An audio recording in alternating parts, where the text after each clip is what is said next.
views and opinions expressed on Geeks Under the Influence are that of the panelists and not of our sponsors, Amazon.com and TeePublic. Parental discretion is advised.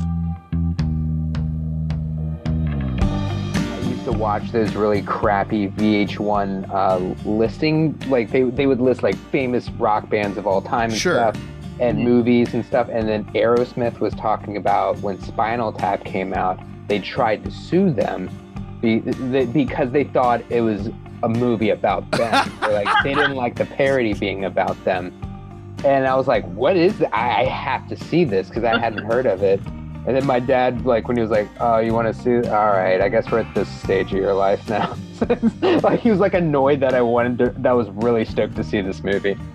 So Aerosmith tried to sue? I thought it was about Black Sabbath because they were making fun of one of their tours. It's about everyone. Yeah. It's kind of like Almost Famous, where it's not necessarily about Zeppelin, but it is about Zeppelin, and that it's a culmination of all these different artists. That's why I saw one of the VH1 things, or a VH1 with Scott Ian from Anthrax, talking about Spinal Tap, being like, there's so many moments that we've been on tour where we stop and be like, this is that Spinal Tap moment where we don't know how to get to the stage. Moments that are so clearly things that bands just deal with. And that's why Aerosmith is like, this is about us. No, yes, but also no at the same time. Not enough for you to sue. Chill out, bro. This is Spinal Tap is partially how I first started bonding with one of my coworkers, because I don't remember what happened, but I went, do it, Lars. And she turned around and went, will you turn it up to 11, please? And I was like, hello, new friend. Yeah, right? I love when movies get that opportunity. A reference at work can make you all of a sudden best friends, because some offhand reference, all of a sudden they get the reference and you're like, okay, cool. We have something that is a connective tissue between the two of us. Yep. Now, what's crazy with that, though, is depending on, I guess, age and any kind of reference point you have, some people I've heard say that it's a saying now. They have never seen Spinal Tap. Mm-hmm. It's got so popular with our generation before us when the movie actually came out, because let's face it was already old when we watched it. Sure. And now it's a saying. Go to 11. It's like, turn it up to 11. Spinal Tap, and it's like, well, no, like everything goes to 11. Like the go to 11 part is a saying across the board now. They're like, oh, Spinal Tap, and you're like, what? Never mind. To the point that there are actually amps out there that go to 11. Like there are manufactured from the manufacturer that go to 11 because of fucking Spinal Tap. I feel like what people have seen, like even like younger millennials or even Gen Z, they've seen memes that reference the movie, so they get the meme, but they just haven't seen the movie. I think there's a lot of classic movies that kind of might be like that. No, I 100% agree. Yeah. And we're going to get into, definitely Spinal Tap, but also Christopher Guest in general, although that was Rob Reiner that Spinal Tap, but it was co-written by Christopher Guest, and that was the beginning of his domination of mockumentary films over the years. And we're getting into that. We're also getting into the transition of the canned laugh style sitcom into sitcoms kind of being overtaken by the mockumentary style of filmmaking, and how mockumentary has started primarily as a comedic element for improvisation in film and TV, and has come to dominate in certain levels sci-fi and horror, and it's become a very useful film style over the years. So we're getting back to the start of this kind of style with Orson Welles doing War of the Worlds back on the radio, and how that kind of way of approaching art has been utilized up to The Office and Parks and Rec. So we are talking about mockumentaries on this episode. Thank you so much for listening to this episode. Thank you for my guest. Welcome to Geeks Under the Influence Mockumentaries. We are things that were and shall be again. A changing of the guard, the dead's marching in. You think you can hold out, but you know you're wrong, so you better join us now. You better do it fast, or you will be. Necronomicon uses power to rise from the dead. You play the tape, our blade begins to spread. You can fight all you want, but it's futile to resist. We're here to take the world and rule with an iron fist. So join us or die. Join us or die.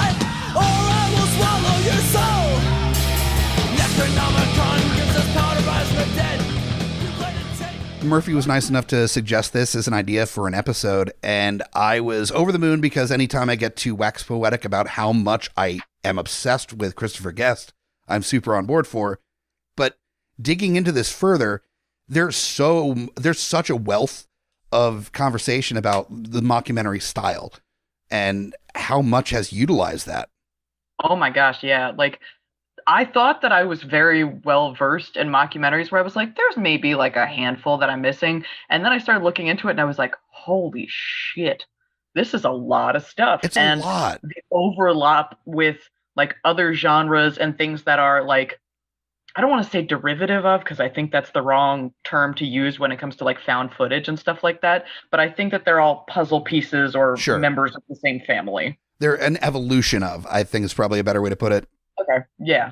Well, maybe, because so the reason I'm on the fence about that is because part of what started getting like that style of mockumentary popular in the 50s was when all of the the film archives became available, and so they were taking this footage that had already been shot and then making fake like documentaries and people like talking about it candidly as if they were there and as like relating to it in a different fashion. Sure.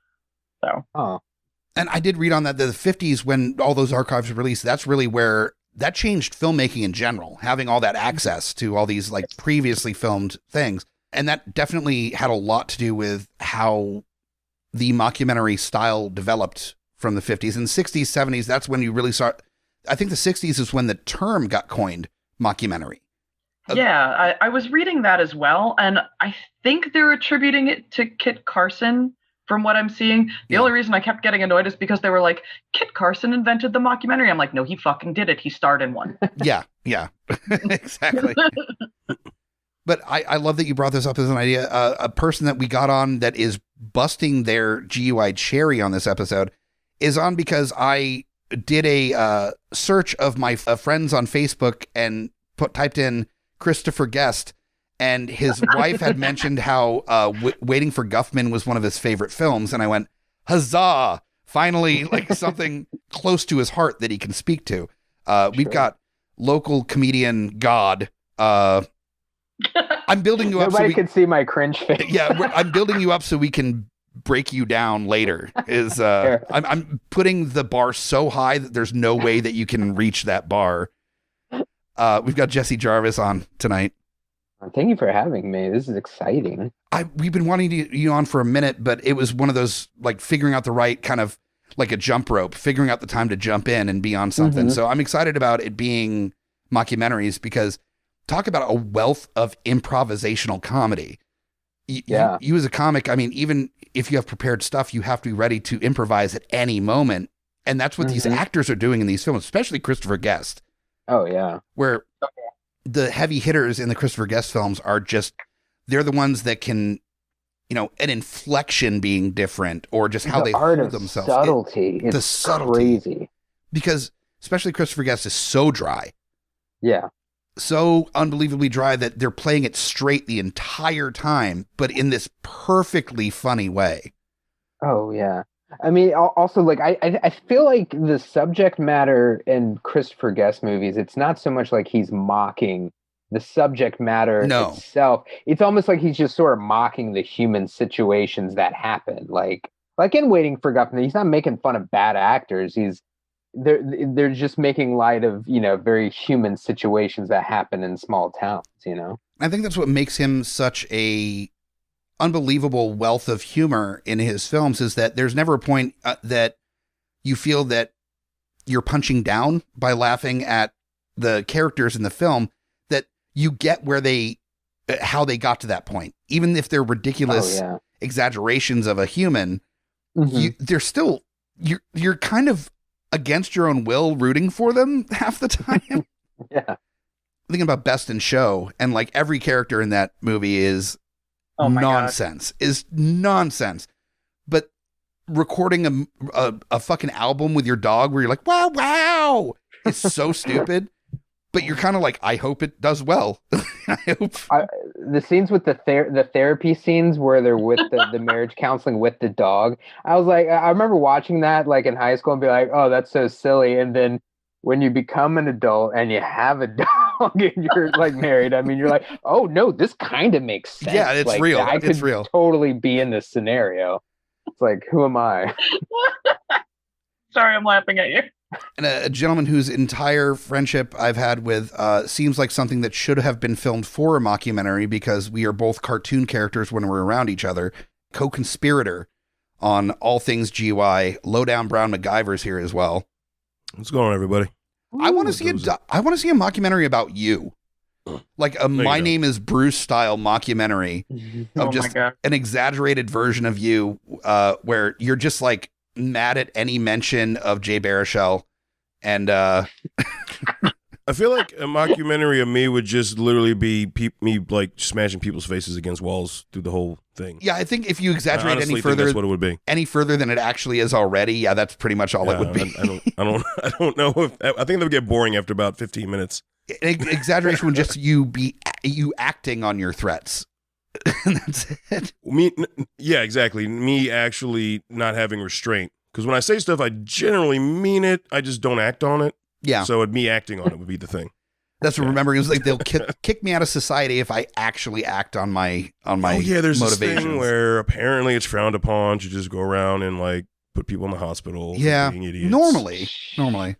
But if they're idiots, I mean, is society really missing anything? I mean, that's why COVID has such a bad rap, is that it keeps putting people in hospital. So as long as you're putting less people in the hospital than COVID, I think you're fine. I think you just that's the bar.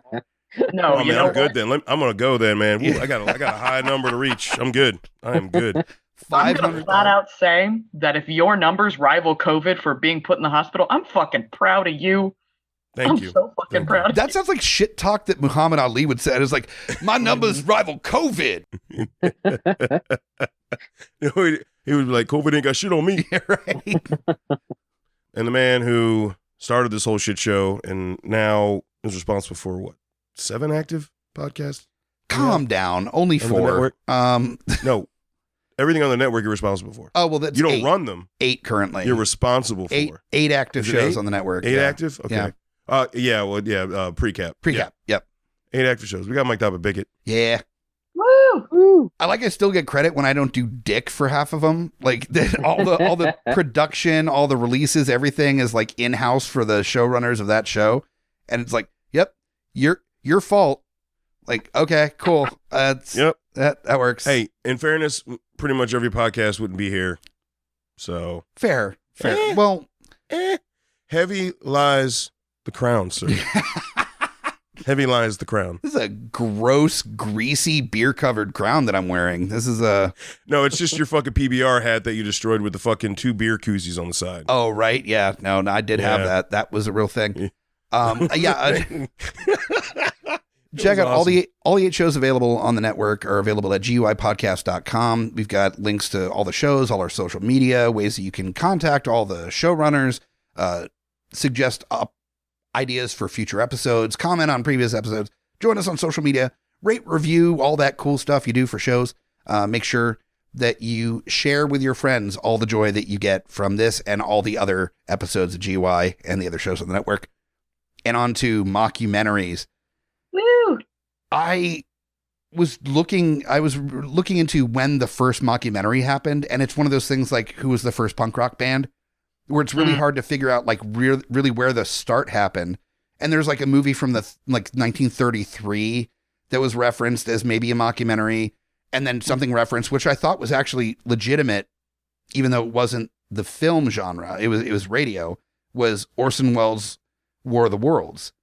Yes, absolutely. I hadn't thought about it like that, but it is 100% the precursor to sure so much of the styles, especially what we're seeing like with things like District 9 and or Cloverfield. I mean, it's basically Cloverfield as a radio program.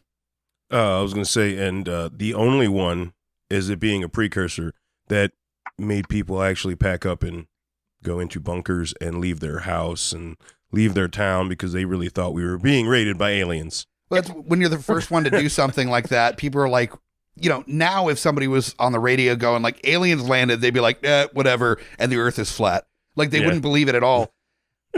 But back then, they're like, well, clearly they wouldn't be making some kind of like satirical news show because that's not a genre that exists. So let me pack up my family and drive It's away from whatever, from humanity, I guess. It was well ahead of its time, and it cost so much. Could you imagine Orson Welles being told that people were like panicking and leaving the major cities and going like, ugh?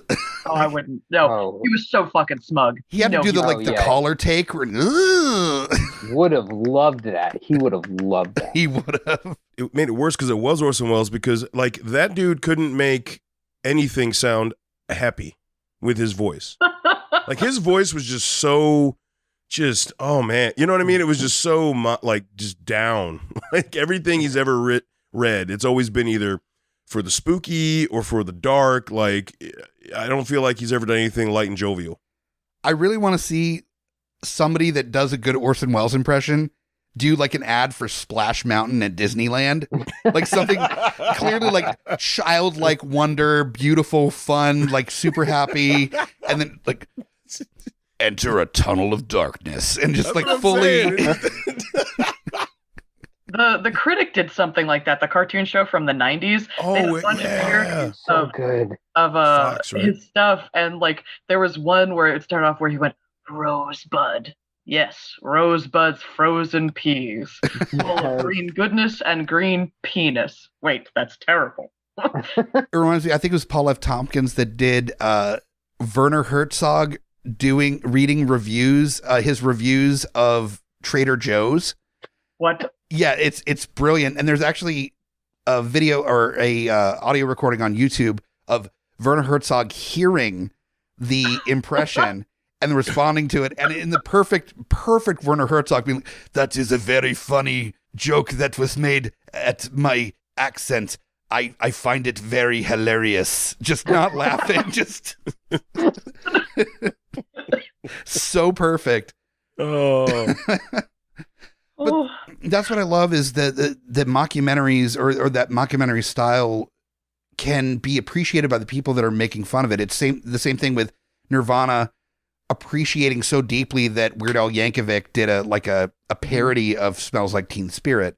You have all these bands that were so appreciative of Spinal Tap, kind of almost recreating the comedic moments that they deal with going on tour at these big arena shows and stuff. And just the joke of drummers dropping out every couple years. It happens regularly. Dude, that is a fucking thing with metal bands. Oh, yeah. I don't know why bassists are the second, but with fucking metal bands, they can't keep a fucking drummer. I'm like, what? How is that the fucking person that you lose? Not like the singer where they're the fucking grandstanding prima donna because they're the front man. Not the lead guitar player because he's the second biggest prima donna. The fucking drummer. I'm sorry, like, if you got a badass drummer in a metal band, you suck his dick to fucking keep him. Okay, I'm just saying. We know drummers in town. Every drummer I know is in 4 bands at least. Yeah. So that is why. Why do you? How does a drummer leave a band that's got a record deal? And like, I don't understand. Because there are 3 other bands that have record deals, and if the lead singer is a piece of shit, that's just like, fuck you. I'm the star. The drummer's like, no, that's not it at all. I knew a band that got the drum tick of their previous drummer to fill in for a studio album and a tour because they needed a fucking drummer, and that was their 4th drummer. They're on 6 now. It's fucking ridiculous. Sorry, but you're right. The whole like drummer thing. It's like that. It literally is a problem in the metal world. If you're at 6 drummers, do you just have like the side of the Red Baron plane where it's just like the X out mark of drummers on the side of the number of drummers? What would that be, like a hi-hat symbol or like a snare or something? Like you just X through it. Like you walk in for an audition and there's like 8 drummer X outs on the side of the kit. Like, fuck, not another one of these. When you walk in for the audition, they've got the fucking snare head. They've got one of their old snare. You've got like 9 snare heads on the wall. You're like, that's each drummer. That would be the equivalent of like walking into like the heads on the spike when you like come into their territory. Yeah, exactly. Right.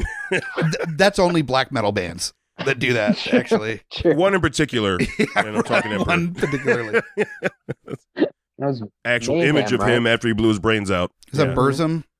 I thought it was Mayhem. Or Mayhem. well, the dude from Burzum was in Mayhem, so. Yeah, he was initially. Yeah, I don't remember which image album of the cover. album cover was, but it was literally him on a bed with his head blown off, Because it's that new Nick Jonas album. Yeah.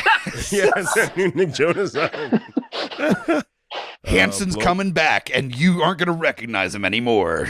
Oh my God. I would pay so much money. Hanson coming this summer. Yeah. Well, it could turn into Arseface. We could have had like a live action preacher, like without makeup. Oh my God, please. Holy shit. All right. Sorry. Oops. Well, much like this conversation, I think part of the joy of mockumentaries is feeling like everyone is in on the joke. Like you spend a lot of time working on anything to parody or, relate to it. And I don't know that I would put that much effort in for something I deeply hated. Like I would not want to spend that much intense research unless I had to debate someone, which I'm not going to make a fucking mockumentary about. Truth. And there are definitely different approaches to the like in on the joke, like you were talking about, where there's like Christopher Guest, where everybody that is a character in the movies is a character, is an actor that is playing a certain role and doing their thing. And Christopher Guest has a tone like Weezer, like Weezer, it's a Weezer song. Even if they change shit, that's Rivers at the helm. It's a Weezer song. Christopher Guest movies are fucking Christopher Guest movies. It's like the mockumentary version of Wes Anderson. There's no mistake in it. And, but there are mockumentaries that go out into the world and the audience does not know that it is satire. The big one that I keep going back to is Borat. The Borat and what's that? Bruno was the other one. How did you not know that was a mockumentary? Anything Sacha Baron Cohen, D. G. I mean, it's all mockumentary. Like, how the fuck do you take that seriously? Well, he's going around to people that are not big Ali G fans. He's going to like middle America. Like he's going to Kansas to a fucking like goat farmer being like, oh, very nice. And they're like, I don't fucking know who you are. They have I thought you meant the viewers. Sorry. Oh, no. You mean the people they actually went to fuck with. No, the viewers get, the people that are on film, like that, it's the bad grandpa, Borat. Another one is Fubar. If you haven't seen it, it's Canadian metalheads that are. That's awesome. I started researching like and I finally watched the trailer for Fubar. I've never seen that movie, and I am so excited to see that movie. The first one, there's two. There's Fubar and Fubar balls to the wall because one of the characters ends up losing his second testicle in the second movie. It was on Hulu or was it Prime at one point? It was on a streaming service at one point. But that's when I saw the first one. I haven't seen the second one. The first Fubar especially is so incredibly important to the mockumentary conversation. I saw it. A friend of mine mentioned that it was on VHS at Video Fan in Richmond back in the day. Only on VHS because at that time I don't think it went to DVD. And I got to watch it on VHS because old. And holy shit, if it isn't like the only people that know that it's a joke are the main characters. And everybody else, they're going to like soccer matches, just crushing beer cans on their head and like pouring it into their face and being just obnoxious, spray painting sides of buildings, just being the most obnoxious alcoholic metalhead, like Iron Maiden fans ever. And nobody around them knows that it's a joke. They go to like a country bar and wreck shit and nobody knows that it's a joke. They think it's an actual documentary and it's buck wild the response that people have to it. That's amazing. Yeah. It's an incredible film. Deeply need to see that. Has anyone seen Slacker? Have y'all seen Slacker? Mm-hmm. That's Edward Furlong, right? Yeah, it's like Richard Linklater's. I can't tell if that would fall into the mockumentary because it's kind of the way it sounds like it's literally like kind of following everyone, and it kind of seems like the camera's just it's supposed to be there. But it's a very like day in the life style movie. Like, would that constitute? I feel like because the camera isn't overtly handled in that film, like that, there's kind of you wouldn't be surprised if these people knew that a camera was following them around, but it's not part of the conversation. It's mockumentary adjacent. I would say that's in the same era, and this was a big thing in the early '90s with Clerks, where Clerks. I wouldn't say is a mockumentary, but it's mockumentary adjacent. It's like that you take that style and then you put like a non-mockumentary, like mockumentary without the cinema verite element of the camera being a character. Yeah. Okay. Yeah. It's kind of like it looks like the cinematography's on a budget, so you just kind of immediately think like, oh, it's just like a documentary. Yeah.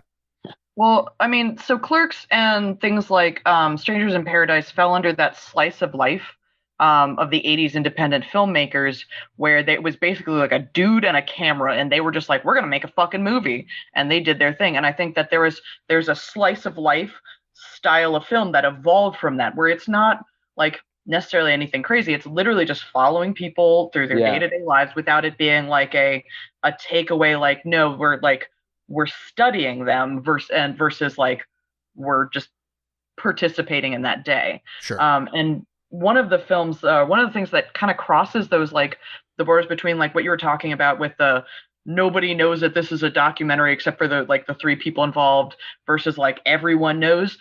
Documentary Now as a series did a really great job of blending those, because they had, they of course had multiple actors and, Bill Hader and so many other people. Fred Armisen was the other one that was the big. Yeah, Fred Armistead, thank you. Were portraying, these fictional individuals, but at the same time, they have Helen Mirren, opening each segment. They interviewed actual stars and filmmakers, and like Kenny Loggins is in one of them commenting on the Blue Jean Committee like it's a real fucking thing. And just how was his hair? Could be. Sorry. My hands down favorite episode of Documentary Now is where they did a Grey Gardens thing, but the two women in Grey Gardens are Bill Hader and Fred Armisen. Yep. Being weirdly murderous the entire time, where they're just waiting for a moment to kill the film crew. It's so stupid. It's dumb. It was the pilot. That might have been the pilot. I don't know. Like the first episode. What an episode to lead off with. Yeah, just like there's moments of them as only Fred Armisen and Bill Hader can do, these looks of pure menace.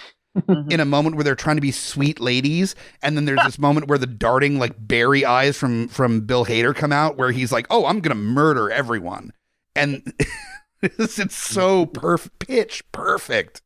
Yeah, I would say that a close second for me for like the ones that I've really enjoyed, I think it's the first one of the third series. It's where Owen Wilson plays a cult leader, and he's like actually like an FBI plant, just like so they can study like how cults are, but he starts doing cocaine again, and they're like, he's a report, and he's like, what are you talking about, man? And they're like, oh fucking hell, this was the one rule we had. What's beautiful about Documentary Now is that it not only is purely like a mockumentary series, it knows exactly how to approach that, because the genre itself has been so clearly defined over the years that it is its own genre, but also they're able to play with the different types of documentary style. You've got like a Vice version where like the cameramen die every like 2 minutes in the series, and they have, because they're going in to check out Mexican cartels, and then just people keep fucking dying, like Spinal Tap drummers, and there's that one episode they did that was it was like a spoof of like that Chef's Table documentary on Netflix with like Eero Dreams of Sushi, where it was just like Juan likes chicken and rice, and it's just about this Michelin star restaurant in the middle of the woods where he literally only makes chicken and rice. And occasionally chicken. Yeah, occasionally chicken. But it was just shot in that. I feel like they're almost mocking the documentary style. Like each one's like kind of mocking it's a parody of another documentary. Sure. It's a specific parody of each documentary. If you look, I think on Netflix, they actually do list like what it is directly relating to. Nice. I think that's one of the few ones that they were like, we're mocking food style documentaries because, looks around at the world. Yeah. Before we get into the break, and we're getting pretty close, I do want to kind of at least tease how Christopher Guest and all the filmmakers that did mockumentary properly leading up into the early 2000s made it so prevalent that the laugh track became unnecessary for the most part.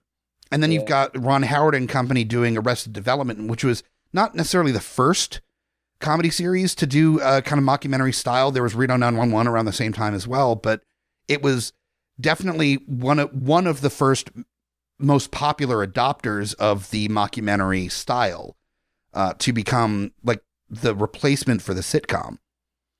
And my question to the panelists is it been so far now, like almost 20 years of that being the predominant style of sitcom? Does it make it hard for you to even watch laugh track sitcoms now? I will say, and I'm going to be careful because I don't want to do spoilers, but there's been a recent television series that is on that actually brought it back for the first few episodes, and it didn't bother me in the slightest having that back in television. But even then was almost kind of a mock of that style at the same time. No, if you go back and watch it, it's very all the time. No, I mean, so it's not really it's not really mock. Well, like it's not a homage, satire. It's an homage. It's not an exaggeration because if you go back and watch Family Matters, Fresh Prince, any fucking comedy sitcom from the 80s into the 90s, it is just an overabundance of laugh tracks. Oh yeah, like or a live audience where it says laugh and then you laugh. They nailed Malcolm in the Middle.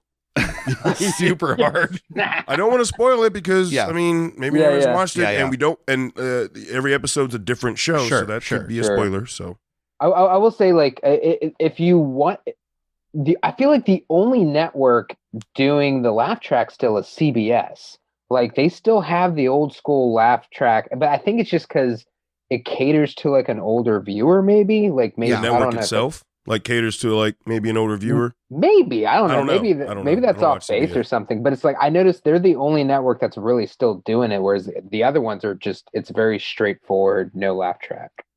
Well, so here's the thing. Like when I go back and watch something like, let's say, Golden Girls, where you get that laugh track, one of the things that the laugh track does that the mockumentary style removes when they take away from that is if an awkward thing happens in a mockumentary style thing, you are held in that anxious moment with that character. That is true. If you have a laugh track, it breaks that up and it disrupts that feeling in your brain. So the difference for me is whether I am held in anxiety with that character and I feel utterly embarrassed for what's happening, or if I'm just letting it flow because I'm clearly watching a TV series and it's comfortable and it's funny and you can enjoy the fucking scene. Yeah. Mm-hmm. And I'd say the three big mockumentary style shows that really blew up because they knew how to center in on those moments is The Office, Arrested Development, and Curb Your Enthusiasm.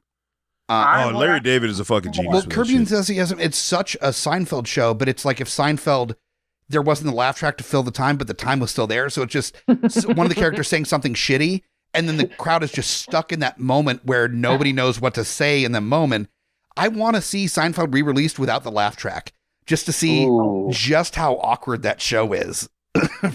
Without the laugh track. Yeah, because it definitely that laugh track definitely covered up some ooh. Yeah, not that there's anything wrong with that. And then 12 seconds of silence would be so much. Let it happen. I'm going to give you two more that I think need to be mentioned. And that is Parks and Rec and Trailer Park Boys. Trailer Park Boys, absolutely, as well. Boys, but Parks and Rec, I definitely can see Parks and Rec. Yeah. Yeah, they do the same asides as The Office. Mm-hmm. Yeah. I was wondering, like, all right, so I feel like maybe sometimes the laugh track just became so passe, and that's why people got away from it. Because, like, even when you watch some of those old 80s sitcoms, they would say, like, right at the beginning of the episode, they'd say, filmed in front of a live studio audience. Sure. Mm-hmm. To let you know, like, no, these laughs aren't from a laugh track. These laughs are real. And, like, I wonder if that's... Never mind the applause and laughter signs that they have for the audience to follow. Yeah, but, exactly. Like, I wonder if they were just trying to like allude to that and just like get away from the actual like soundboard laugh track anymore. I wish there was a show that was just like filmed without an audience and we added it later and just too many cooks. Too many cooks in the kitchen. But Jesse brings up a good point though, because we've seen the reboot of some of these old shows. Like, you know, Boy Meets World had one, Full House had one, a couple other had one that were definitely not good enough for me to remember their name. But they brought back the laugh track. And for some reason, like I just mentioned a new show, 2021 aired show that it didn't bother me. But for some reason in those shows, it didn't seem... But I think it was because as a whole, the show sucked.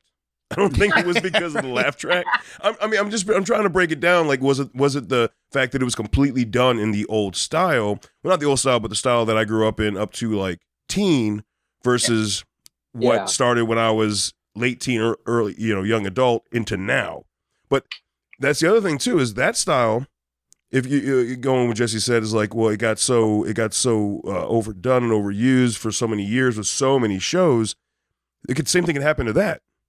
Like the same thing could happen to, because we've got The Office, we've got Modern Family, we've got, we had Parks and Rec, Arrested Development, we've had really popular shows. I could see that totally happening with that style. It's the same thing that happened to the laugh track. Sure, where there's something else where even the mockumentary style isn't like popular anymore, and then that entire tone like just doesn't hit the same way that it used to. Exactly. That's a good point. I mean, I think these things are going to cycle through, and I think, I know I've used them as an example before, but a show like Scrubs, where it has its standard style, and then it will do homages to different things, like casually interspersed as they have guests, or as like things kind of flex and they do throwbacks. Like they did a sitcom style episode when they had one of the characters that was well known for being in a sitcom on the show. And I think that some of that is going to kind of come and go. And I think we're going to see more blending of the styles, sort of like we did in a film that I'm probably going to mention later on because I'm only a little obsessed with it. Yeah, fair. Murph, I love it. Thank you for bringing that up because holy fuck, Scrubs is probably, without a doubt, the best written and fucking shot 30-minute show that has ever been on TV to fit a sitcom format. Yep. Like, I mean, like you said, what they do in that show is just brilliant all the way through.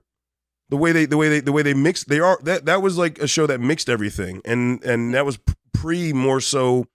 The mockumentary got popular, a little more popular down the road. But if you could get a team together like that, and they have a couple more things to incorporate, and actually just use everything as a tool and not try to fit one box, I think that's what made Scrubs so amazing. Honestly. Oh yeah. Well, and I would say that Scrubs is definitely like a mockumentary adjacent series where it's not filmed like a mockumentary. It's not, the camera person is not a character in the series, but it is that kind of stopgap between the classic sitcom and the mockumentary style. And around that same time, there were a lot of series that decided to do that. There was Scrubs, there was Chuck, there was My Name is Earl.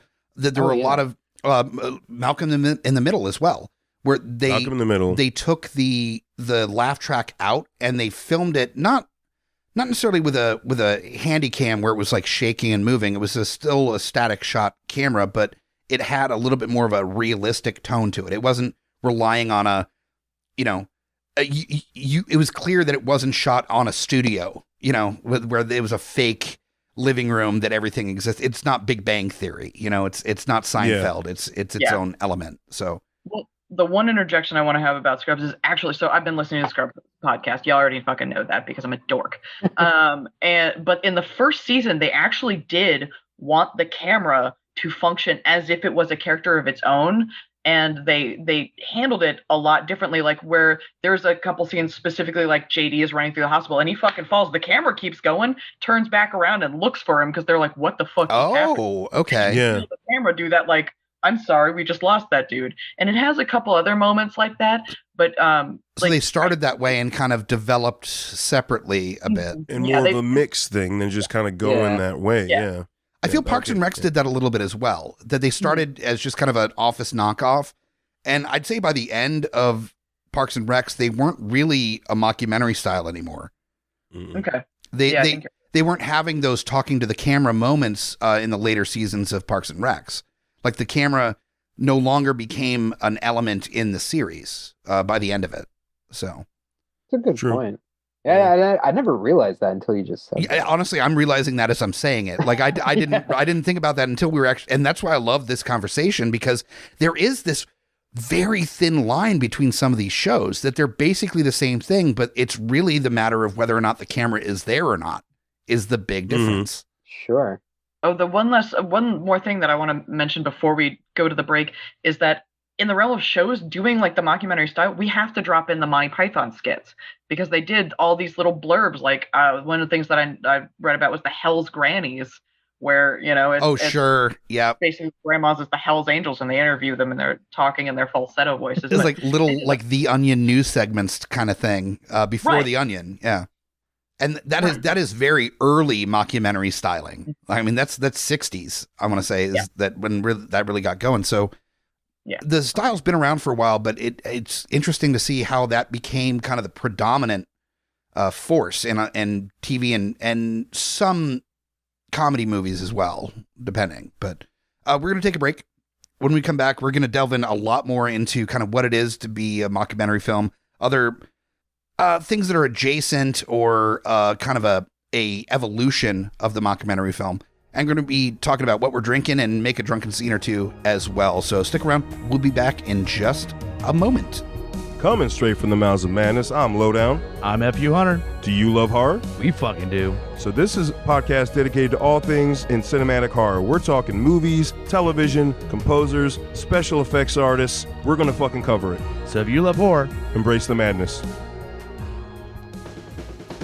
My name is Amy Bogard. And I'm Mike the Hobbit. And we are the hosts of Deeply Upsetting, where we use our expertise to answer your most upsetting hypothetical quandaries, such as, what non-winged animal deserves wings? And what body part deserves a secret mouth? Which cryptid is the worst roommate? These questions and more that plague you will be answered on Deeply Upsetting, available anywhere you get your podcasts and at GUIPodcast.com. Hey guys, Scotty Big Daddy Preston here, that's right, the Geek Father, asking you to join me here every other week with friends and family of the GUI Network as we go through all the trials and tribulations of being a geeky parent.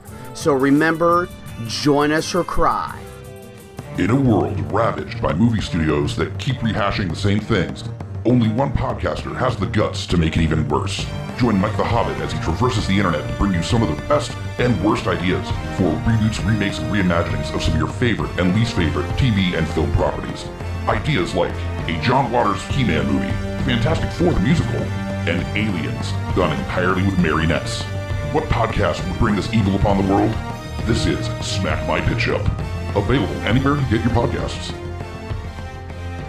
We're back for the second half of Geeks Under the Influence, all things mockumentaries. But before we get into our conversations about how much we are obsessed with Christopher Guest, we're going to get into our sponsors. We're talking first, of course, Amazon.com. You know it. You feel as badly about shopping at it as we do here at the network, but it's a means to an end. Fuck Jeff Bezos. He's not even the CEO anymore, so that's cool.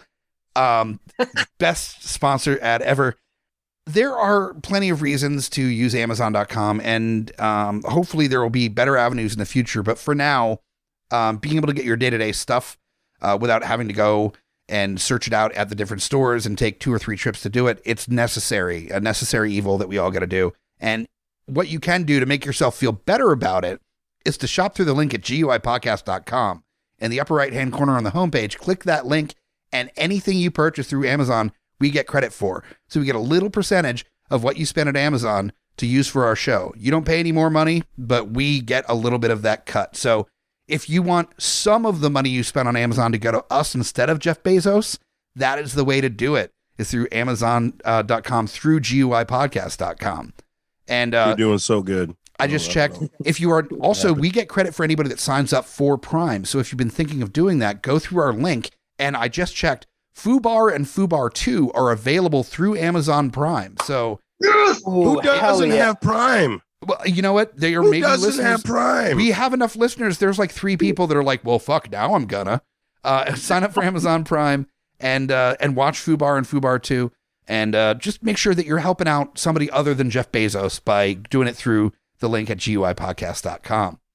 Now, a better way to support us, as much as Amazon Prime does help, TeePublic is the way to support us in many ways. Not only are you repping our gear on coffee mugs, t-shirts, stickers, buttons, magnets, laptop covers. There's so much merch available through TeePublic that we have 30 plus designs available through TeePublic from all the different shows on the network, Geeks Under the Influence, and all the other shows, as well as just fun designs that aren't even specific to the shows that have been made over the years. We've got a Shut the Fuck Up Hobbit t-shirt. I know Deeply Upsetting just dropped a design from one of the newest episodes that's got chick from Murder, She Wrote as a roller derby girl, and it says Murder, She Wrought on it. There's so much dumb shit on there. It's at the very least just a fun little tour to go through. Just go to GUIPodcast.com/store, or just go to GUIPodcast.com and click on the store link, and it'll send you right there. Plenty of stuff to go through. And also, anything that we're making right now through the TeePublic store, we are actually donating our profits from it to the Holly Fund, a local fund that helps out local restaurants in the Richmond area and people that work at restaurants getting through this hard time during COVID. We are literally not making a dime off of our merchandise sales right now and haven't since, I think, April of last year. We've been donating all our proceeds to the Holly Fund to help out people that are in desperate need right now. Go support your local restaurants. Eat at your local restaurants. Get takeout. Do what you can, because I know, at least in Richmond, that is so much of a makeup of what makes Richmond special, are the restaurants that are in the area. Yep. So if you want to keep them around, frequent them, pick up food, go there if you feel comfortable in whatever format they have available. And also shop GUI, donate to the Holly Fund, or just buy our stuff and our proceeds will go to the Holly Fund as well. So plenty of ways to do it to support your local restaurateurs. And that's our sponsors for this episode. Now on to the real thing that keeps this podcast going over the years. It's not the sponsors, what we're drinking. Hey, we're fucking drinking. We're getting drunk. You want to know? Well, here you go. Hey, we're drinking. We're getting drunk. All right. This is a little bit harder when we're doing remotes. So I don't know how much shares we have. I have a drink that is, I guess, appropriate for the episode. I'm drinking a bourbon and ginger, but what makes this appropriate for the mockumentary is that the ginger ale is 0 sugar. So it's really a bourbon and aspartame that I'm drinking. So it's bourbon and cancer. Yeah, it acts like a bourbon and ginger, except it's definitely not a bourbon and ginger. It's a mocking of a bourbon and ginger. So I did this for science. It's not good. It's not. It does not. There's nothing about that tastes like fucking ginger ale. It tastes like just straight aspartame and water. That's like a little fizzy. The only good diet ginger ale, they for some reason they decided to take off the market. And I agree. The Northern Neck is not only the best ginger ale, but also their diet ginger ale was really solid. It was a great. I mean, it didn't taste like ass. Yeah. Unless you like ass, but no judgment there. No judgment. Saying. If you like drinking ass, that's fine. But I like to eat it personally. It's a personal choice. That and we just broke Murph. Anybody else drinking on anything or no?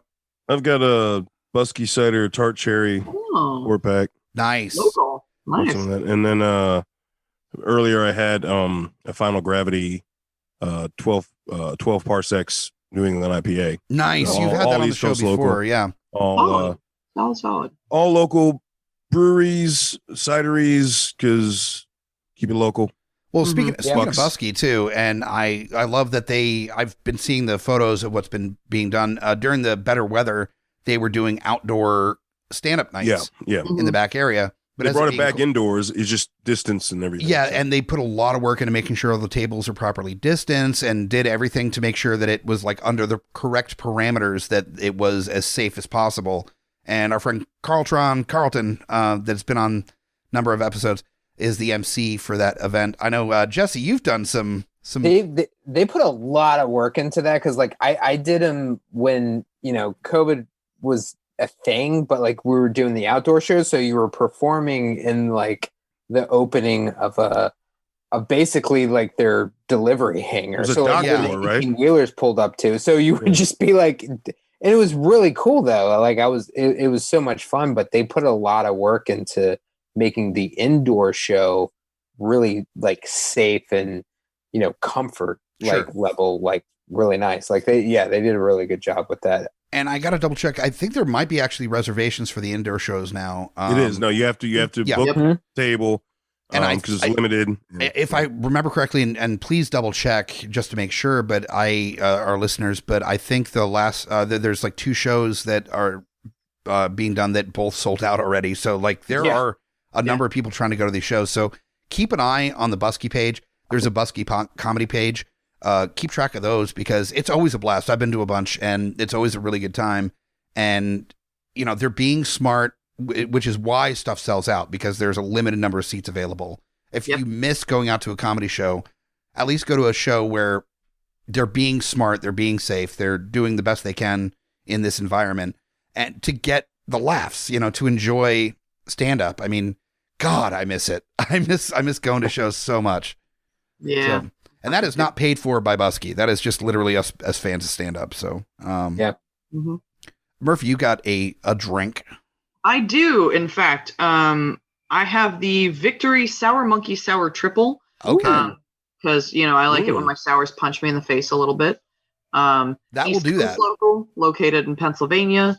I finished my last of the Adroit Theory All I See Is Carrion Quadruple Belgians the other day. Yeah. I highly recommend that shit if you like, not seeing straight and delicious beer. Sorry, I'm laughing at. Oh, I know. From Pennsylvania. Yeah, because East Coast local. Because the original East Coast local beer is Yingling. It was Yingling from Pennsylvania. So it just struck a chord. This is how Downingtown, Pennsylvania. The thing is, I do appreciate that about the show is that I've listened to podcasts where the host is like unapproachable, where everybody's like yes men and they're not being shot down. One time I mentioned that Yingling is local regionally and it's mentioned like what you mean by the East Coast, and 200 episodes later, it's still being brought up that I'm an idiot. I still have one of the first koozies where that is the one side. No one is above reproach on Murphy's got the hey, we're fucking drinking koozie. Fuck yeah. Look, all I'm saying is that y'all help people be fucking prepared for quarantine, because I got shit to keep my beer cold because I don't fucking, what am I going to do? Stay sober through quarantine? Hey. Y'all sell a hat, so if I get greasy, I can cover that up. I did like that. Yeah. Buy my clothes from y'all on TeePublic, so I hate fuck myself less. It's great. Nice. You just don't want to hate fuck yourself with GUI on your body? Is that just to make you feel shameful or something? What? No, then I can love myself, and then I make myself instead of hate fuck myself. I just really hope that there's good sometimes. Though everyone needs a good hate fuck every once in a while. And you know what? If there's one listener out there that could just for me, just so that I know that somebody out there did it. If somebody could like wear GUI merch, we'll just like go into town on themselves and just screaming the what we're drinking theme at the same time, like when they come.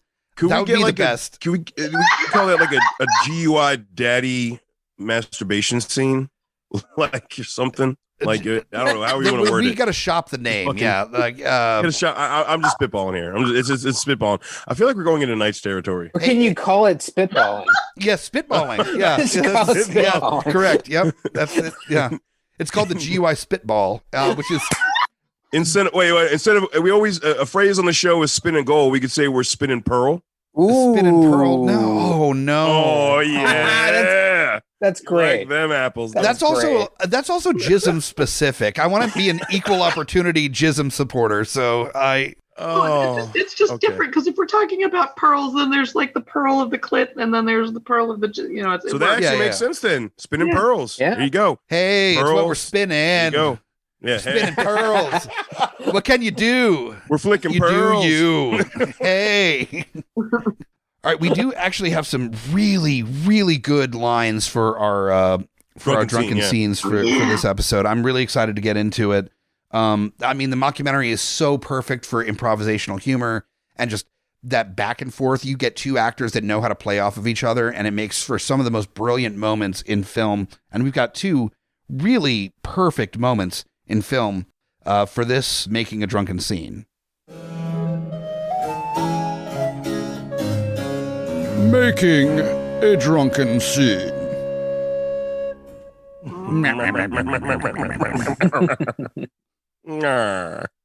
So the first one up, we've got from 1984. We waxed so poetic about this movie already. We've got the Goes to 11 scene from This Is Spinal Tap.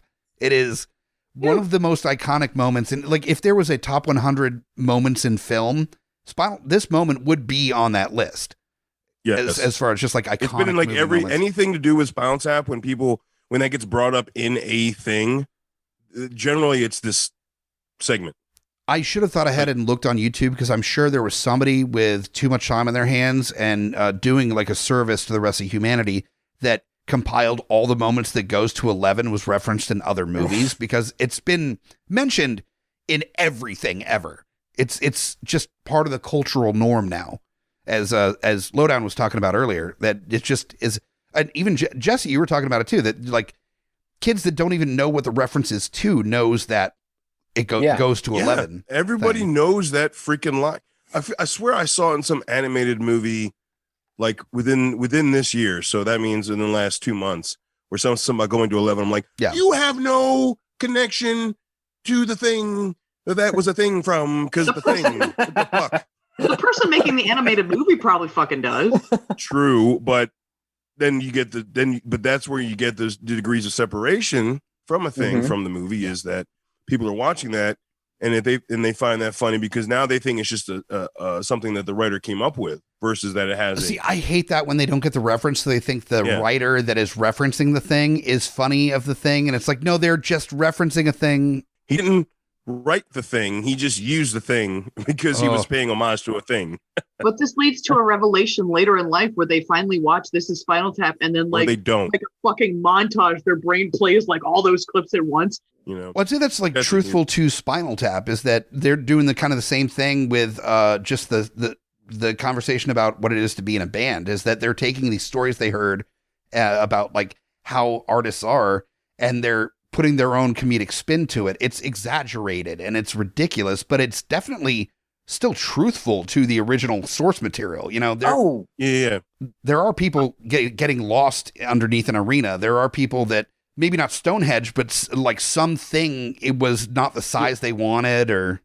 Yeah, no, I'm saying like one of my favorite scenes in the whole movie, it's not even necessarily that it's funny, it's because it's so real, is the amusement park scene where they get booked with the puppet show. Yes. Like, because like I know there's so many bands that had a heyday and they just get like, and they're just like, oh, I'm opening for Papa Roach or something like that. You know what I mean? Like they get like so downgraded, and it's so real.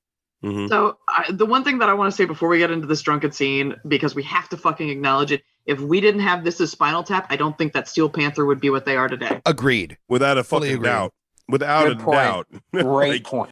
Okay, so this is hands down the most buildup we've had for a drunken scene moment like ever, and it's pure joy. All right, so I'm going to be Nigel. Jesse's going to be Marty. This is Spinal Tap from 1984. Be prepared for the worst European accent you've ever heard in your entire fucking life. A. It's going to sound like Mario. It's going to go Australian at some point, I guarantee you. Here we go. Lay it on. The numbers all go to 11. Look, right across the board. 11, 11, and... Oh, I see. And most amps go up to 10? Exactly. Does it mean it's louder? Is it any louder? Well, this one's louder, isn't it? It's not 10. You see, most blokes, will be playing at 10. You're not on 10 here. All the way up. All the way up. All the way up. You're on 10 on the guitar. Where you can go from there? Well, I don't know. Yeah, it's fair. Nowhere. Exactly. Where do we do is if we Jesus. God damn it. If we need that extra push over the cliff, you know what we do? Put it up to 11. 11. Exactly. One louder. Why don't you just make 10 louder and make 10 be the top number and then make it a little louder? I hate how calm you are and you're like, it's making me so much more of an asshole. You just be so calm and collected. Don't change a thing. Right. These go to 11. Plus he's so calm because I got years of fucking talking comics down off ledges and shit. So he was actually correct in what he said would happen. Correct. Yeah. Started out with like a bullshit half-assed version of the Cockney accent, into like Michael Caine, that transitioned to like Andy Serkis, that went to the fucking crazy fuck from the horror movie Wolf Creek. Okay, it started off with literally Jiminy where you Cricket, ended for up at. You sure. ended up as a crazy motherfucker hunting humans like they were wallabies in the fucking Wolf Creek movies. Okay, That's Fuck where outta here. I've looked into like getting into voice acting because I've done like enough podcast stuff that I know like breath control and all the things that go into talking to a microphone a little bit. But the problem is Stop stroking your own dick. so bad at impressions and accents that there is no place for me in that world. There we are go. people that are A, better voice than me, but also B, can do accents and impressions, and I can't do any of those. I can literally just talk some. Like that's my But you get props for you actually went through a motion of 4 within under 3 minutes. Yeah, but that's unintentional. That's not on purpose. Like Run with it. It's an actor's Just run with decision. it. It's one thing if I did it like mockumentary style where I was playing a character that just couldn't do an accent. No, that's 100% real. Like that is my British accent that you just heard. All 4 of them. You learned from Dick Van Dyke. You're fine. Right? There you go. And I think you stole the cake. But no, Jesse's complete and utter Just the calm neutral. His neutral pH was amazing. You sounded as calm as somebody that is sick and tired of having the 86 conversation about you have to wear a mask inside the shop to somebody that's being indignant. I've had to deal with so many Karens like at my job just trying to like be mask babysitter. It's been crazy. So yeah. So there's a little bit of a babysitting element to that. Yeah, there was totally just like, oh, so these 11 like just don't even care. Like you're not into it at all. But no, the best part was like it wasn't even care. It was like at the end where he does the line where like, why don't you just make 10 louder? And you bring the logic side in, but it was so monotone. He's like, or you could just make 10 louder and then it could just go to 10. That'd be like, that we actually do curbside pickup. Like if you don't want to go into the shop, we can actually just bring it to your car. But this is where the biscuits are, like that. There's no understanding of. Like, are we in biscuits and porn? Yeah. I'm sorry. Like just no North actual Kakalaki, understanding of biscuits and porn. So the next one is equally as relevant to this conversation and is one of my favorite comedies of all time. It is Pitch Perfect. It's one of those films that I don't think you could improve on this at all. It's one thing that I would be super hesitant to ever do a smack my pitch up on. Because And it's just also so anybody that has the backbone to even think about a remake or reboot of this fucking film might get some stuff in the mail. the fans of this film would I'm just saying maybe burn their house down. Like this is a beloved I film. was trying not to have a trail back to hear Hobbit, but thank you. Yeah. Thank you very much. That's me. I did it. Living to your rage. Okay, so the real question is Lowdown. Who are we fighting over? Because I really want to be Garth. Oh, I want to be Wayne. We're good. Fuck yeah. Good. We are doing Wayne's World from 1992. Penelope Spheres, previously known from doing So White. It's going to be awesome. Doing Suburbia and doing the Decline of hold on. Wait. Did I am I today years old? I realized that Penelope Spheres did Wayne's World? Yeah. Did you not know that? I just said, Today years old? Yes. When I find out of that the Suburbia director and writer of Suburbia and Decline of Western one of the Civilization ultimate fucking 1, 2, and echelons 3 of punk rock cinema. Yep. Also did Wayne's World and Ooh, Decline she of also Western did Black Civilization. Oh, Black Sheep with as well. with Chris Farley and David Spade. Yeah, like apparently like there was a lot of infighting on that movie because she's like, I did Wayne's World, I know comedy, and then like they're like, but we did Tommy Boy, we kind of know what we're doing, and then like there was just like constant clashing on the movie. That would probably be why Black Sheep did not turn out as good as Tommy Boy did. It Yeah. could have been just as good. She did Decline of Western Civilization, which was just like that documentary about like the hardcore punk years. Did she do the hair metal years? Yeah, version? she did all 3. There's She 3 did of all them. Oh, she did the one Yeah. with thrash metal and all that shit too. She I did watched that one. the metal years, and then she did 3, which was about like squatter punks, basically. Oh, Really? I never saw 3. She ended up dating one of the dudes from the third one, like a squatter punk that was like 26, and she's like 48, like dating some like 26-year-old homeless punk rock kid. She wanted that lower back. Violent to the age of consent, it's fine. Yeah, She no. wanted that I mean, it lower wasn't back power. She it couldn't wasn't find squatter problematic, punks really. that are in their 40s that still had good abs and lower back power. Fair enough. Yeah, Just saying. she's got some of that train hopper dick, and she was like, "Yeah." So Richmond. Can that be the episode? Train hopper dick. Everyone except iTunes would love that to be the title, but And that's also why I fucking hate Apple. Anyway, So Wayne's World, we've got Wayne, we got Garth. We're ready to roll. Let's. Oh God, I completely got distracted from what I was going to try to do with this because of awesome conversation. Do you want to take a second to like feel your character? Okay. You ready? I'm trying. I'm going to try. Okay. All right. I'm gonna jump right in. Mm-hmm. Sometimes I wish I could boldly go where no man has gone before, but I'll probably stay in Aurora. What are you thinking about? Cassandra. She's a fox. In French, she would be called Le Renarde, and she would be hunted with only her cunning to protect her. She's a babe. She's a robo-babe. In Latin, she would be called Babia Majora. If she were a president, she would be Abraham Lincoln. Hey, did you ever find Bugs Bunny attractive when he put on a dress and played a girl bunny? No. Neither did I. I was just asking. Jesus. All right, yeah. Now, the one thing that I will know give, what that was. This was, I think, pre Space Jam, but I never found Bugs Bunny sexy in a dress. But the girl bunny in Space Jam, like, there's an age group. They gave her a booty. She was like a black chick as a bunny, for real. Did you look at the fucking skirts? I feel like the day that movie came out should be marked as the day that furries were born.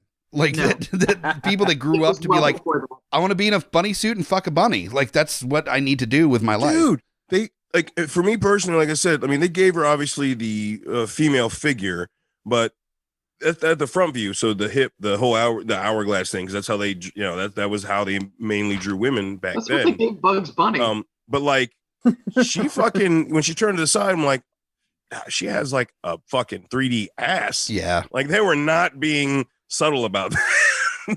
Now, like some of the moms from Pixar. Oh, right. The dump truck ass. Yeah. Dude, her ass is like pog porn. Like if you like animated porn, like it's pog porn. Fucking knows how I feel about Bugs Bunny. Now, we are running a little bit long on this episode, so we've got two more things that I really want to talk about before we conclude this evening. The first one, of course, is that there is, and Lowdown, I definitely want to get your input on this one, that we need to talk a little bit about the creepy sibling of mockumentaries that is kept in the attic and isn't talked about during dinner parties. And we're talking about the found footage film, the horror and sci-fi element of mockumentary. Well, Merv is about ready to explode. They are having a rough time over there. But I have a good friend. I waited. Most of what I have to say about it will probably be negative. So if you want a positive first, I'd go with Murph. Okay, Murph. Okay, so I have the perfect bridge because I fucking love this movie. It is called Behind the Mask: The Rise of Leslie Vernon, and it is the perfect that is a good one. Horror comedy, mockumentary, and then slasher at the very fucking end. And it handles the mockumentary so well, and its transitions in and out of when it's doing the mockumentary style are fucking perfect. And god damn it, I love Nathan Basil. Okay, I'm fine. And then we've got the Robert Englund cameo. Yes, so that's always nice. And Zelda Rubinstein. Yes, and now that one is actually done very well. Mm-hmm. And I saw that well into my loathing for found footage. So I am not a fan of found footage. I don't like Blair Witch. I like Cloverfield. I like The Rise of Leslie Vernon. But Leslie Vernon isn't found footage. That one's more straight mockumentary. Yeah, that is more mockumentary. But like the found footage, it's shaky cam. All right, so you have there's multiple terminologies. You've got found footage, you've got shaky cam, you've got the mockumentary style where it's just like there's somebody there filming and you can tell, and it's not done like a traditional Hollywood set movie. I think there was definitely a moment that was a major changer for the use of the mockumentary style in horror and sci-fi, and there were definitely different routes to go about it. There's the actual mockumentary, which I would say like Leslie Vernon falls into, where it's a horror comedy. It's very much of that ilk. I would say that Beneath Loch Ness, I think is the name of it, where it's actually got Werner Herzog in it as the filmmaker looking for the Loch Ness Monster, and it's everything goes awry. I haven't seen it. It's a hidden gem for sure. It's very fun, and but then you've also got films I think the film that really changed a lot of things was the Blair Witch Project in 99. And no matter what your feelings are on the Blair Witch Project, it did definitely make a major change to a couple genres. And somebody with no budget was able to make a horror film. And that was used in mockumentary comedy horror, that was used in horror for everything after that. Paranormal Activity was actually made for less money than Blair Witch was. They took that and Paranormal Activity was literally made for nothing. Lowest budget. Wow. Like $14,000 or something. Yeah. It was like super cheap. Now it looks like it was just shot on like a Ring camera or something, like on an app or something. Like pretty much, But what it didn't do is open up access to people to be able to create horror films using the element of the mockumentary or the found footage film as an excuse for the low budget. And so for that alone, even if you aren't a fan of the subgenre, I think it did create a lot of new creators. I mean, who was it that did Monsters? That Monsters had a super low budget that was kind of done in that style.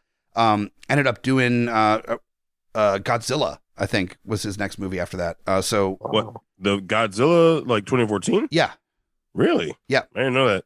So here's what I will give Blair Witch, is I think that specifically the marketing campaign and the way they handled Blair Witch lended itself to way the films like Borat and Bruno handled themselves in the future, because Blair Witch marketed itself as a true story. And that's what I will give to Blair Witch, is I think that like they really came out smashing with that as a like, oh my God, this thing is found. And, and they really set that up. Marketing was perfect for it. Yeah, perfect. They did a great job with marketing. The film is a whole other matter. But the way that they handled it, I think, lent itself to several other films. One of the films that we have to acknowledge, if we are talking found footage, if we are talking documentary, if we are talking mockumentary, we have to acknowledge Cannibal Holocaust. Sure. Yep. Because, absolutely. That's so far ahead of its time. That was 1980. Yes. That was before Spinal Tap. Yes, that came out. Correct. Because Spinal Tap came out March 2nd, 1984. Yeah. So I wasn't even born yet. Yeah, this is we're doing this kind of as an homage to the the super important was it 37th anniversary of Spinal Tap? That's hey, hold on. I think you were the only one that was born when this came out, Hobbit. What, Spinal Tap? Everyone else wasn't alive. I think you might be right. Yeah, that's very possible. Cannibal Holocaust. Yep, 88. 84, but August. 88 from Murph. 86. What do you got, Jesse? 86. I'm the Matthew McConaughey of GUI, where I'm like the dude that's too old to be hanging out at the party, but he still does. Like that. You're like the Matthew McConaughey and Magic Mike of. Oh no! Well, hey, you know what? If that means I have his abs, then I'm cool with it. That's fine. Oh my God. But it's the spray-on ones. Seeing them skinned alive. I think Cannibal Holocaust has a really important section that it contributes to the genre, especially as it relates to specifically the horror aspect of it, because that lends itself to so many other things. Like I think The Taking of Deborah Logan is in there. Sure. No, that one's totally in there, but but it's done differently. It doesn't feel the same when I was watching that. Well, I think mainly because of the subject matter. It was very jarring and unsettling. Yeah. I just want to mention District 9. Sure. District 9 is, yes, that needs to be, that was done very well. That I wouldn't say that it's necessarily comedic. There are comedic moments in the film, but it's very much just a kind of a raw sci-fi mockumentary, and also alternate history story as well. There's an alternate history one that I wanted to shoot out there of the CSA, Confederate States of America. That's a documentary about if the Confederacy won the Civil War. That is done tonally serious, like a History Channel documentary. District 9 is done the same way, where in the 80s, a spaceship shows up in Johannesburg and just hovers, and these refugees basically end up kind of incorporating themselves into the community, and it's amazing how they tell that story. This is an embarrassing admission, but I just saw District 9 for the first time during quarantine. It's not embarrassing. What are your thoughts? No, I mean, like it's watching it, like I felt like I missed out on an entire thing, and it's just like I didn't even think about the revisionist history aspect of it until y'all just brought it up. But like, it was so well done, and the cinematography was amazing on it. Imagine a story that is told from people in the United States at the same time that in like 1980, we know for a fact there's extraterrestrial life because it showed up in Johannesburg. Like how much that changes the entire trajectory of the world at that point. But then when you attach on to the cinematography, like the mocap in that film was fucking stellar for being 2008 or 2009. Like, you're fucking kidding me? Like, that was basically picking up right after fucking the Lord of the Rings trilogy. Yeah. And there was, and like 50% of the cast was mocap because they were aliens. It was so well done. I fucking loved it. And I feel shitty because of the director. He did Elysium and then went on to do Chappie. You know, I get why people don't like Chappie, but I did enjoy it. I don't hate it. I just definitely think it's below par. Not because of him. I think it might have to do with the people he casted for it. Well, you've got Dion Tward as two of the main characters. They weren't exactly the biggest That's where I was going with that. Yeah. I think if it was less of a Dion Tward show, then it would have been a little bit better. But exactly. No, but I do Ninja agree. is not known for his acting talents. Let's so maybe don't be an actor. Anyway. But on the same end, he is South African, and he wanted to represent like South African famous South African actors or what have you by casting them. So I understand why he put Dion Tward in, but he could have had them as side characters and not like the main Yolandi. Just make him the soundtrack, dude. Just make him the soundtrack. I got a lot of fine. Yeah, fine. I don't disagree. But before we get out of here, because we're well over time at this point, I want to give a moment to if there's any hidden gems that people want to kind of just throw out real quick. Murphy is about to lose her mind. What do you got? Okay, so I have two that I really would like to mention since I got to mention Leslie Vernon. So one of them, y'all fucking know, is one of my favorite goddamn movies. I'm pretty sure I can repeat most of the lines in this, is Drop Dead Gorgeous. Sure, yeah. A mockumentary about beauty queens in a small town in Wisconsin where all of a sudden they start fucking dying. Which, you know, for beautiful, or no, it's Minnesota, excuse me, because they say that bitch from Wisconsin, and that's why I got confused. But yeah, Mount Rose, Minnesota, and all of a sudden things beauty queens start dying, and you know, the first one goes up on an exploding thresher, and but it's got a very young Kirsten Dunst in it. It's got Denise Richards doing the exact same acting she did in Tammy and the T-Rex. It's got Kirstie Alley. It's got Annette Bening. It's a great fucking, a little bit rough 90s gem. And the other one that I just want to drop in there for y'all to fucking talk about is What We Do in the Shadows. Yes.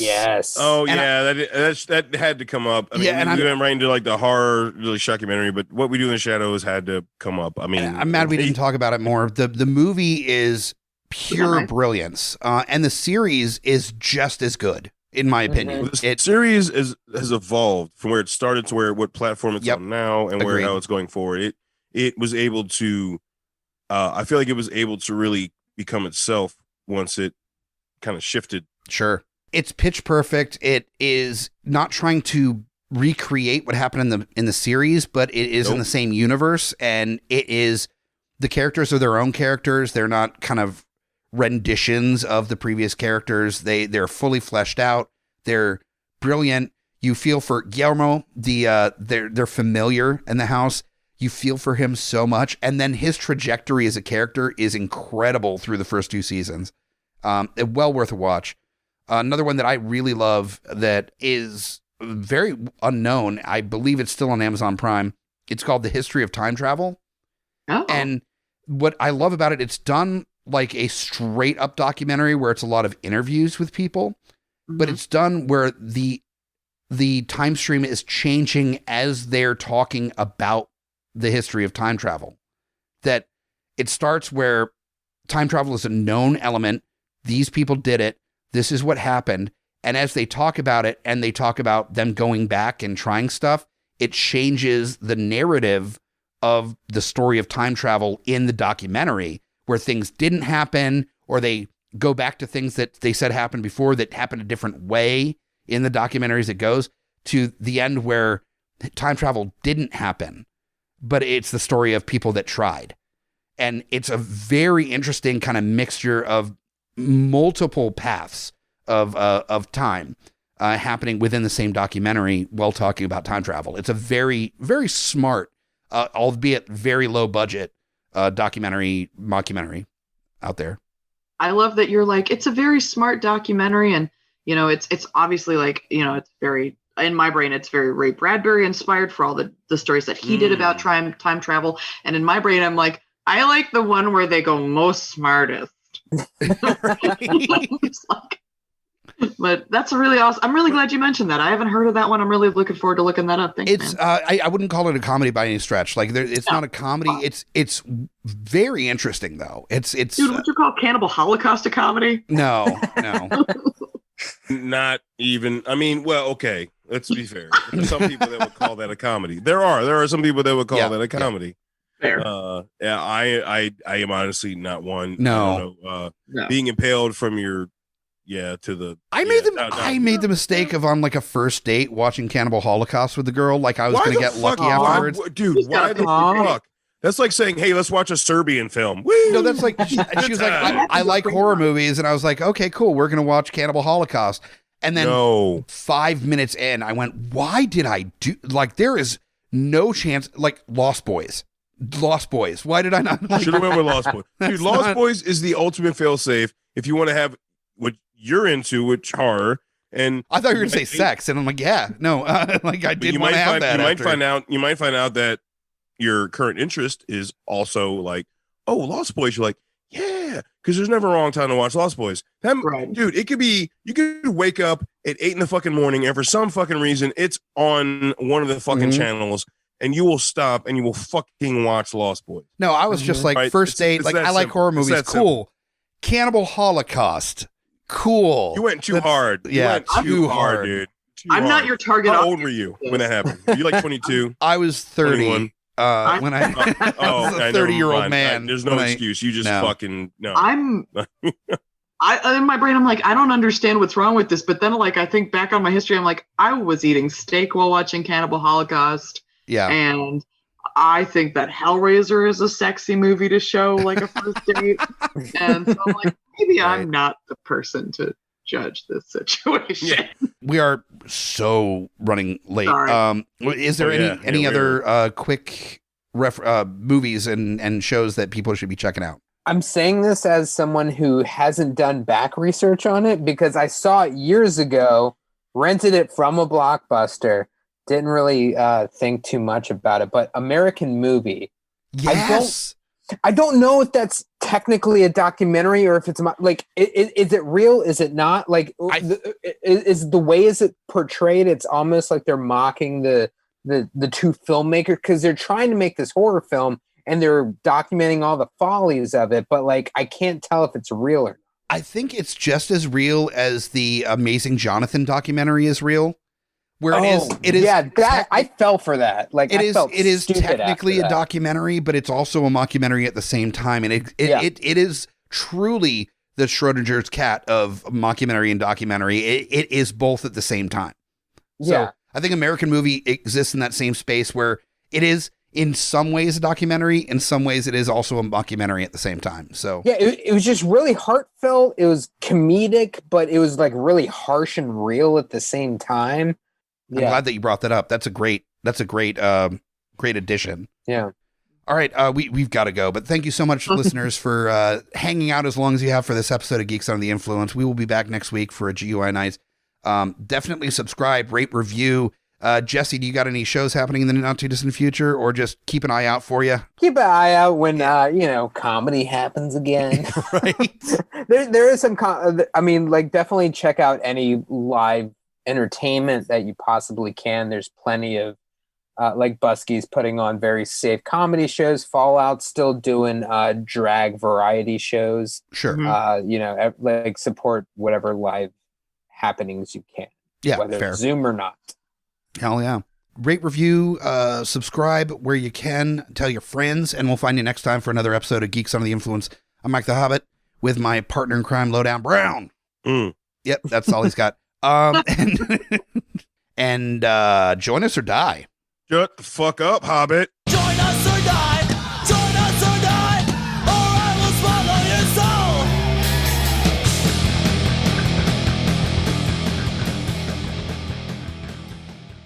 GUIPodcast.com